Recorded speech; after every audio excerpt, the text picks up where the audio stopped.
Hello everybody, my name is Sukanika. I am 9 years old. Today I have a short reading for you. Let's start with me. Christmas time. It is Christmas. Dad give him a toy.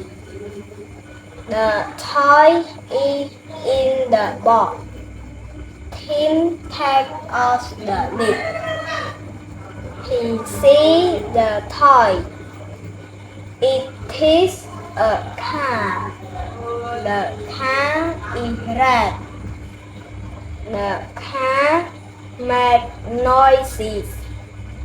The car moves fast.